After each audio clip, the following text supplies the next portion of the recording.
Today, we're talking about 6 leadership principles that I've learned from season 1 of The Crown. And don't worry if you've never seen it or you're not a fan, you can still follow along and all of these will apply to you.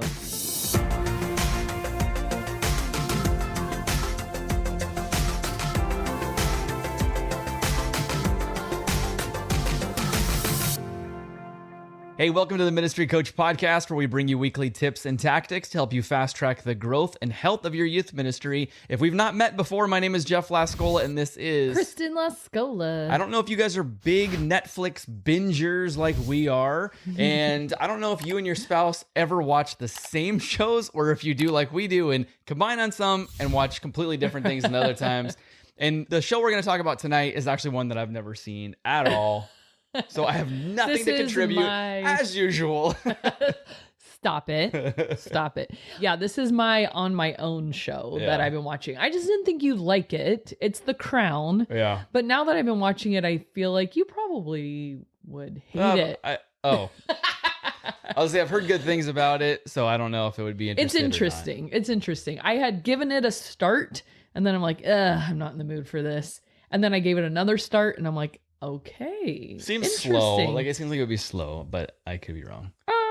It's not action-packed, that's for sure. But today we're going to talk about 6 leadership principles that you can learn from The Crown, because as I've been watching it, I've been picking up, of course, I always see everything I watch through a pastor or a leader lens, I guess. And this one I'm really seeing through a leader lens, and just watching Queen Elizabeth and the royal family, the monarch, and the way that they work. And so just for the people like myself who've never seen it, just give like the 15-second or less synopsis of what the show's about. So I'm only on season 1. So all these leadership principles will only come from season 1. And they might be debunked later. So. They might be. Yeah, for sure. This is just what I'm learning from season 1. So let's make that clear. And all of these will be more of a positive light. But basically it is, the royal family in London, England. And season 1 is kind of picking up with the King of England nearing the end of his reign and preparing a successor, which is Queen Elizabeth II. And that's kind of the whole premise of season 1. And I know it goes on much further than that. I think they go all the way to the point of Diana and all of that. So it gets more modern as you go, but that's where we're at right now. And just watching Queen Elizabeth kind of take over the monarchy after her father, the King of England, dies is very interesting. So here's what we're going to start. Number 1, it's been really fascinating to watch them support the idea that we as pastors know is true, is that leadership first and foremost is bestowed upon us from God. And the Queen Mother, she was like having this kind of pep talk with Queen Elizabeth II before she passed away and said, like, you're ordained by God. Like, you are chosen by God. You are going to lead this nation, and it is like from the hand of God that you're here. And I just thought, whoa, like taking this approach to leadership to say, like, when she takes over, it's very much like church and state are like completely intertwined. And I know we don't live in that world, but it's just this kind of sobering reminder of where our authority as leaders comes from, especially leaders in the church. So Romans 13:1 is one I always go back to, of that God appoints all people in authority. So it's kind of that, like, it's almost this gravity in this sobering moment of you're in leadership because God has chosen you. And she was, well, I'm going to pause on that thought because that's another point, but they make it very clear you're in leadership because God has said so. So that's the foundation that you're going to do the rest of this whole, and she reigned for a very long time, 70 something years. I mean, yeah, it's crazy. And then James 3:1, where it says, not many of you, my brothers, should become teachers, for in doing so, you will incur a stricter judgment. And so just this thing of like, you see her take this oath, and it's like this sobering moment of here's what I'm getting into, and I'm going to carry the weight of this country upon my shoulders because I'm going to be under a microscope.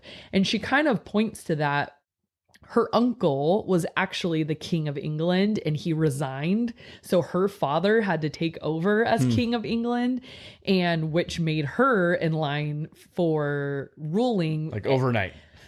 And she confronts her uncle and says, hey, because you resigned as king and my dad had to be king, I lived my whole life under a microscope, under scrutiny. I didn't want that burden. You let it go and I had to pick up the mantle. My dad had to pick up the mantle. This whole family had to pick up what you dropped. And she was very clear with her uncle of like, you've put us through a lot. And we take that, I took that to be, wow, like the heaviness of leadership, because we're under a microscope. And that's why in James 3:1, not many of you should become teachers, because in doing so, you will incur a stricter judgment. Now, I think what James is referring to is a stricter judgment from God. We're not held to a different standard. We're held to the same standard more strictly. But it is interesting because we do incur a stricter judgment from people as well, because every single thing you do as a leader, everything you say, everything you post, everything you do, every decision you make is so loud and it's under a microscope and you will constantly be scrutinized. And I think that's why it's like, then most of you shouldn't do this. So let's be clear that not everyone is meant to be a leader. And I think that's a mistake we make probably starting in schools, like the leader in you. And I think technically we're all a leader somewhere. Like if you're a mom or a dad, or, you know, if there's areas in your life where you are a leader of someone in some sort, but to take on public leadership is very heavy. And it's the sobering moment for Queen Elizabeth II of like, I'm going to do this, but it's basically like, where am I? Because she's basically signing away her own identity to become the face of a nation and say, what I think doesn't matter anymore. What I say doesn't matter anymore. It's about the country. And public leadership is very different, and it's not for everyone, you know? And so I think that's why, going back to Romans 13:1, it's like these people are appointed by God. So rest in that fact of, yes, it's hard. Leadership is very heavy at times, but if you find yourself in a position of leadership, trust that God has called and appointed you, and take that as confidence of like, this will be hard.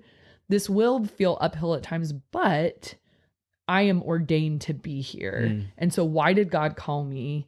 And let him equip you as you go, you know, because if you're just getting started, you might not feel ready, which brings us to the second point of she was so young when she took over the crown. Yeah, but she was leading for 74 years. She would have had to be pretty young. She took over as Queen of England when she was 25 years old. Wow. Which is like... Think about when I was 25. Oh, it's crazy. I would have made a great queen.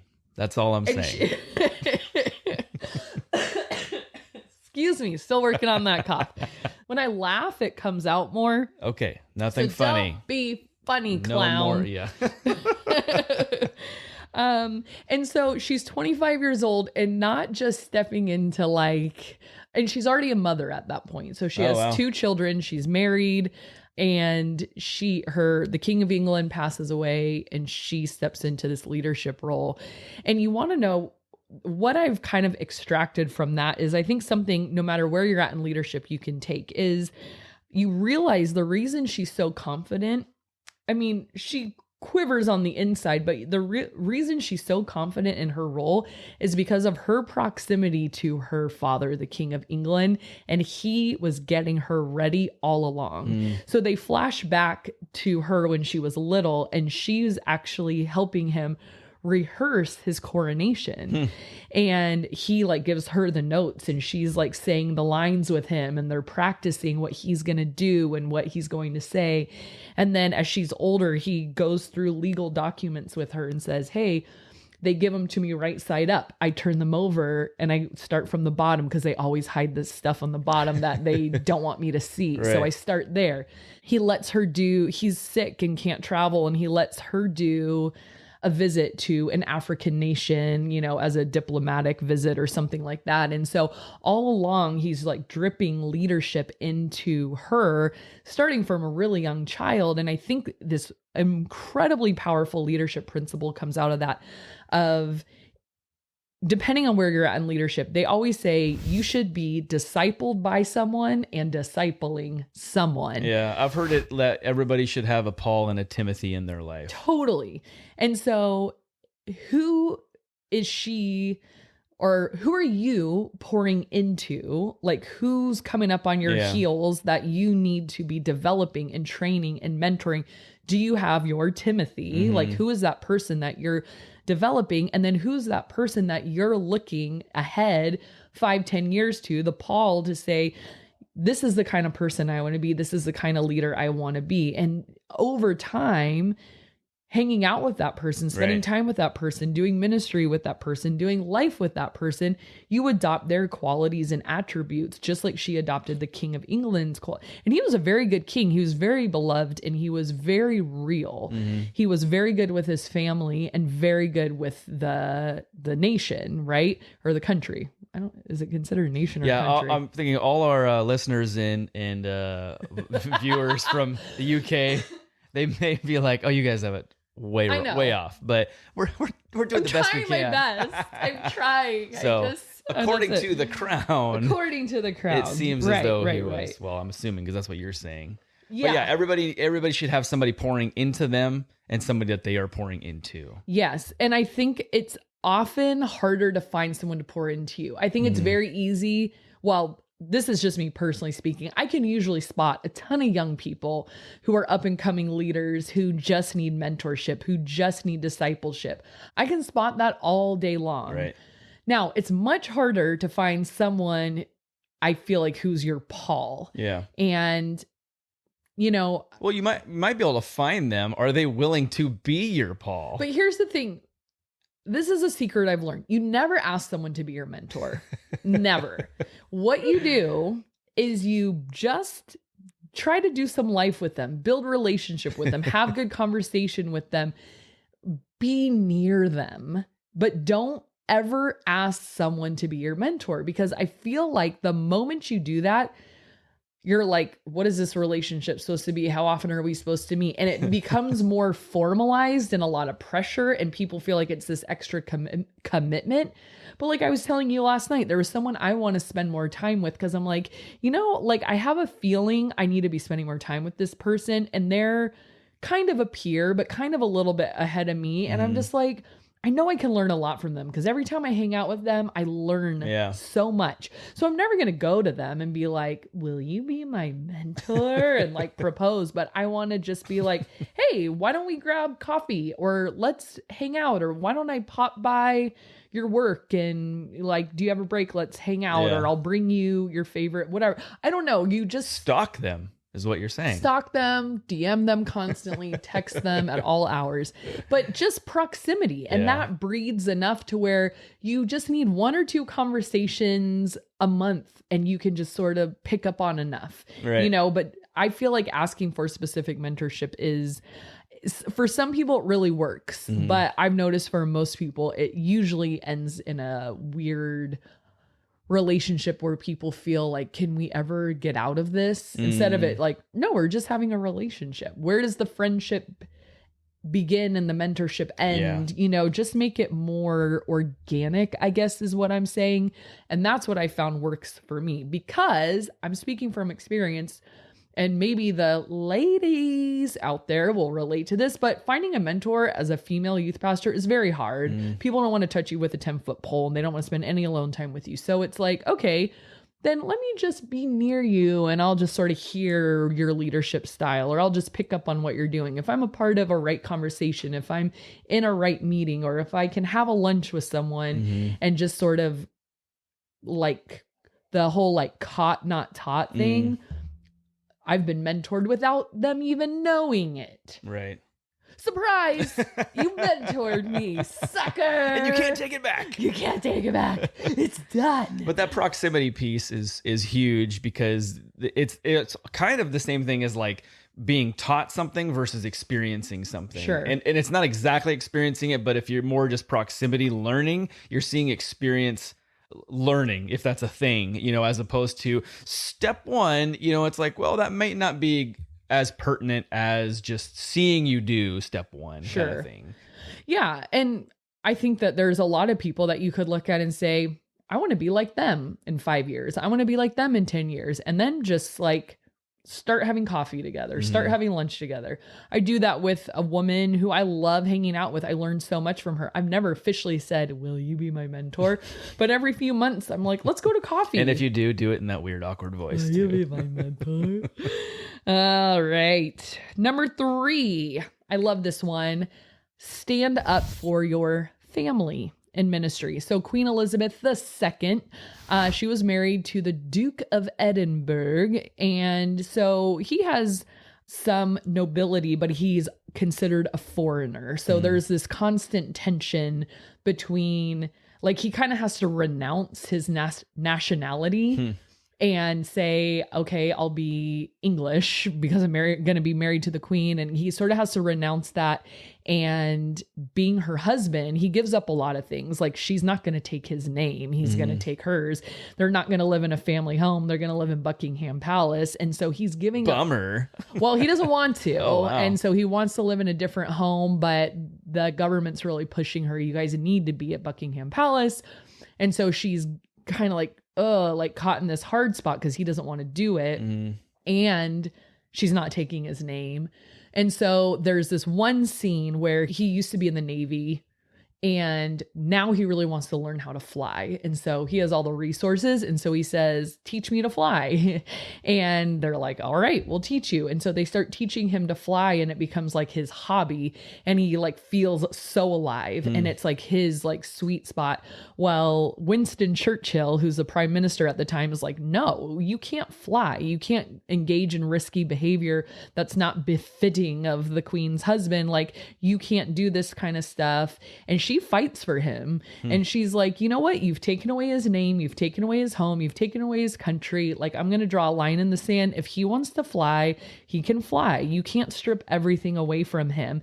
And she's like, I'm the Queen. Enough. Like, we're done with the discussion. And she says it very graciously, but she's basically saying, we are done talking about this. And you know, I feel like that relates so well with ministry because so many churches expect your family to be a 2-for-1 deal. Like, meaning you're the pastor, but what free service can we get from your spouse? And I think you need to make it very clear with your churches. I am called into ministry, Romans 13:1. My spouse is called into whatever they're Being called a into. greeter. Jeff is a fabulous greeter. Hello, good morning. How are you doing today? Welcome to the church. He Happy wears Sunday. a lanyard with his name. Yeah. It's official. Laminated and everything. And I just go through my Rolodex of greetings. Hello, welcome to church. How are you doing really today? Creative. How did you think of those? Just over time. Are you part of like a build up. Facebook group of greeters? I have a Paul in my life. That's a greeter Paul. And I glean from him from time to time. What can I? Oh, he's shaking hands. Okay. Yeah, but you know, you're like, a germaphobe. I'm a germaphobe, so I have my I do shake hands, but I just have my little Purell bottle handy. And I'm like old school germaphobe, like COVID schmovid. I was afraid of germs way before COVID. Yeah. So there. Well, You bandwagon germaphobes. I don't think anyone's saying nothing that. on me. So all that to say, we got way off there. Your spouse is not obligated to lead along with you. And shame on, this is a pet peeve of mine, shame on the senior pastors or leadership when you hire somebody that you expect that. Right. And it's like, I know you could not say this in an interview, but I'd be like, well, if you expect that, then I expect he or she to be getting paid. Okay. And that's what I was going to say. So if your spouse wants to serve with you, by all fabulous. means. Jeff used to serve with me. We used to do junior high ministry together. Life circumstances changed. He can't do it anymore time-wise. And now he'll never come back. Okay? He's done forever. I'm free. He got the girl. He's done. But if they want to, that's one thing. And there was a period of time where you wanted to, and we did it together, and it was a fabulous time. Now it's not. right for our station in life and for your passions anymore. Sanity. And... yeah. Potato. I was going to say potato. I don't know why. Potato? I don't know. Maybe. Why? You say potato and I say potato. Oh, sorry. So they can't be pressured into it. You know, it can't be an obligation, because what I was going to say, and you kind of hit it on the head, nobody goes to like their non-ministry spouse's job and works for free. Right. You know, like, and we all are supposed to be serving the church. I understand that. So it is different. That's why Jeff's a greeter. He's serving the church. But I'm just saying, just because you're in youth ministry doesn't mean they're obligated to lead a Bible study and do, you know, it's like wherever they fit into the body of Christ is where they fit. You know, it doesn't have to be in youth ministry. It doesn't have to be your right-hand man or woman. They don't have to be involved in your specific ministry. Wherever, if they want to fly, they get to fly. So, you know, what do they want to do? Don't impose your calling onto your spouse. It's not theirs. And I love how the queen stood up for him, and it's like, hey, I'm the queen. I'm not going to take up flying right now, but this is my husband, and if that's what he wants to do, he's still a person. He's an individual. He can do what he wants to do. It's not like a national security thing. Like, just let him be. And she stood up for him, and I really, really loved that. So stand up for your spouse. Don't let senior pastors or leadership bully them in any way into serving in your ministry, or don't let them be guilted into doing a bunch of stuff for free for the church that's outside their passions and gift sets. Right. They're not obligated just because they're your spouse. You know, that's not the way it works. And so if you want to make your spouse hate the church you work at and be very put off by your calling, then rope them in against their will. Right. Don't make that mistake, you know? So number 4, and I loved this one, is in leadership, I think we have this power to do conflict well and give people second chances. And this one we're going to talk about is all about restorative conflict, which I think is super biblical. The restoration of Peter is probably one of my favorite stories in the Bible. Do you love me? Do you love me? Do you love me? Then feed my sheep. Denied, denied, denied. Now you've got to profess your love 3 times. Go feed my sheep, go do ministry, go be empowered by the Holy Spirit. And where I see this in Queen Elizabeth and season 1 of The Crown is Winston Churchill. So there was this time where London was just drenched in this toxic fog.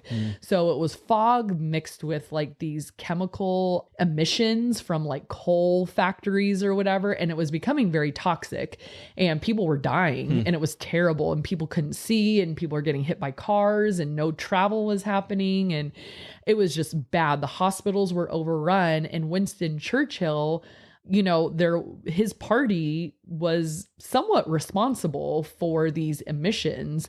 And so Queen Elizabeth was getting a ton of pressure to let him go, like cut the cord. He's done. Well, when she invited him in to fire him, it was the same day that the fog lifted and the sun came through and all of that. And she said, I'm here to talk about your position.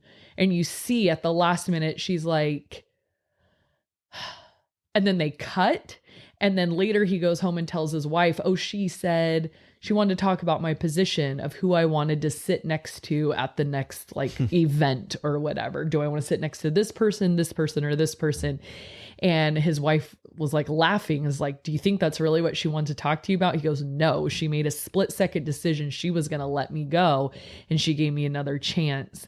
And I just thought, like, whether she was right or wrong for that, I don't know. I'm not getting into the nitty-gritty of that. But what it did for me is highlighted this theme of restorative leadership that we have in our power to do, because we're going to have leaders who mess up. We're going to have students who mess up. We're going to have peers who mess up. A lot of you guys lead leaders who are also your peers, which is really hard, because where does friend and leader and those roles are very messy sometimes. And when you have to call people out on their lifestyle or the way they handled a situation or the social media posts, always move toward restoration. And so every situation is going to look a little different. If it's a moral failure versus a slip up of something you said versus a commitment broken. All of those require a different method of restoration and time length and type of discipline or whatever it might be. But the point is, I don't think Jesus's leadership was, I think he always wanted to see people come back. You know, like you look at the woman at the well and it wasn't condemnation. It was like, how can we get you back? Or like Mary Magdalene, it's like, your life is jacked. Like, how can we get you back? Like, he's always wanting to bring people back to himself, back into reconciliation, back into peace. And, you know, I love in Matthew 5:8 where it says, blessed are the peacemakers, for they shall see God. And it's like, as leaders, I just feel like being a peacemaker and someone who reconciles people back to the church, back to leadership, back to their formal role is so Christ-like and restorative. And I loved when Queen Elizabeth, she had that moment and she was just like, I'm going to let it go. I'm going to let you come back. I'm going to let you stay. Again, was it right or wrong? I don't know. But I'm just saying restorative leadership is really Christ-like. Yeah. And then lastly, no, this is number 5. Analyze your traditions and the way that you do things. And are they actually serving your purpose and serving your people? So her husband, the Duke of Edinburgh, she let him be in charge of her coronation. Just like, all right, you plan it. And he's like, yes. He goes, one condition, I can do whatever I want. And she's like, please don't go mad. And he's like, I won't go mad. And he decides to televise it for the very first time. And the old stuffy guys are like, no, like this is a sacred coronation. How could you do that? And he goes, who is the queen for? The queen is for the people, but you guys aren't giving them any access to her if this is like such a shrouded event. And so we've got to let go of these old traditions and be for the people. The queen, she's the people's queen. Let them have access. And so it just like put this idea in my head of like, yeah, like we have traditions, but are they still serving our purpose? Are they still serving our people? And are they updated? I think churches get stuck in this, do it this way because we've always done it this way. And that's what they kept saying to him. Well, we've always done it this way and we always do this and this is tradition and this is sacred. But if it stops serving your people and your purpose, then it's like, why are we doing it? Right. And so sometimes we have to like take a step back and say, are we stuck in like 1975 here? Because we have a congregation of 2022 people. Now, I will always be clear. We will never water down the truth. Today, I had a student she was brand new, in the middle of my sermon said, well, what happens to people who aren't Christians? Or what happens to people who don't believe in Jesus? And I'm like, here we go. Like I said, here's what the Bible says. Here's what Jesus said. And, you know, I did this whole thing. Was it this moment of like, you're not going to like what I have to say? We're going to say a lot of things people don't want to hear and that people aren't going to like what we're going to say. But if it is firmly rooted in biblical truth, so be it, right? There's certain things we will never waver on. But if our church is stuck in 1975 and some of its traditions and practices, just because it's the way we've always done things, and now we're failing to reach the people of 2022 with the message that is timeless, the methods are not timeless. The messages, only the message is timeless. So the methods of which we bring it to people, those have to be changing constantly. You know, don't get hung up on equating your traditions with truth because they're arbitrary and another church does it a different way. Teach the word, but use the method that's most effective for where we're at. You've got to analyze those things. And he was brilliant, the Duke, to say, we've got to televise this. And it was just like aghast, you know, that they would, you know, put it on TV. Like, what is this? Like a show, you know? But it's like, no, we're giving the people we serve access to leadership. And he was brilliant to do that. And then lastly, number 6, what I've noticed about her so far in this first season of leadership is the mixture of being kind always, but firm when needed.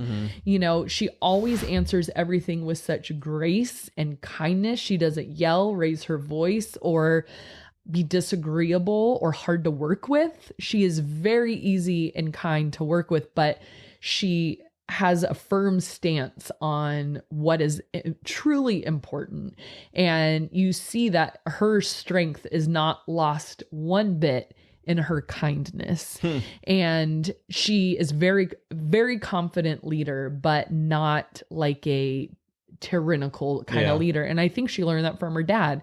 That's how he ruled and reigned. And she's now absorbed and adopted that and become this person who is kind, but knows, like, I'm the queen and I'm going to make a decision for what is right. And she listens to a lot of people too. She doesn't make decisions in a vacuum. It's not like, oh, this is what I decide. She does listen to Parliament, and she listens to the Prime Minister, and she takes in all the opinions and accounts. She listens to her family, but then ultimately she sifts through and then she makes the decision.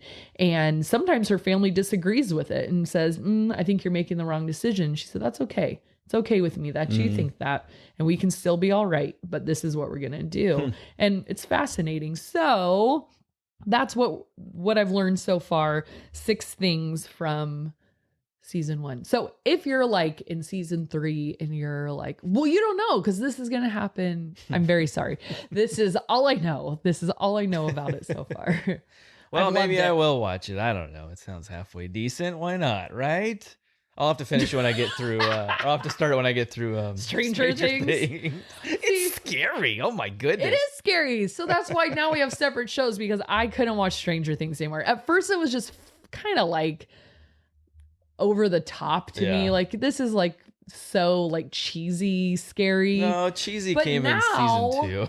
Yeah. But now it's scary, and I'm done. No spoiler alerts, but hey, I'm pulling an audible here. I'm going to go ahead and change the question of the day. Put in the question, or put in the comment section below, what is the show, whether it's Netflix or whatever, what's the show that you binge watch or you're currently binge watching? Yeah, because maybe it'll give us an idea of a new show we can watch together. Yeah. Because all we're watching is Love is Blind right now. Love is Blind, which is so bad. That's our only together show. That's because you bail out on every other show. Yeah, because they get too dark. I don't want dark, gloomy, violent, scary. It's like I just need something more bubbly and uplifting sometimes. My life is so bubbly and uplifting that I need scary and dark to ground me in reality. All right. There's aliens in the sky. Well, here's something bubbly and bright for you. We're going to do a question of the day. Why do you sound so mad about it? Here's something bubbly and bright for you. There you go. Comes from the question of the day. This is from Anthony from Epic Church SF, who says, thank you so much for the work y'all do. You have no idea how helpful your videos are. Well, thank you, Anthony. You know what, though? We appreciate hearing it because it does feel like a one-way conversation sometimes. And when, especially when it's just you, actually. You say good stuff. Thanks. No, in all truth, it does feel great to hear that this podcast has impacted other youth pastors across the world, and we love hearing that because we don't have access to all of you. So thank you so much. Don't have access to all of you. It's true. That sounds so weird. But we're gonna start stalking you. And check your DMs. Hey, thank you guys so much for watching and listening, and we'll see you next time. Hey, welcome to the Ministry Coach Podcast, where we bring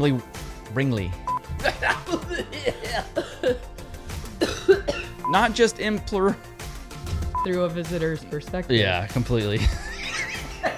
But there's certain things that we maybe intentionally, well, probably not intentionally, unintentionally do.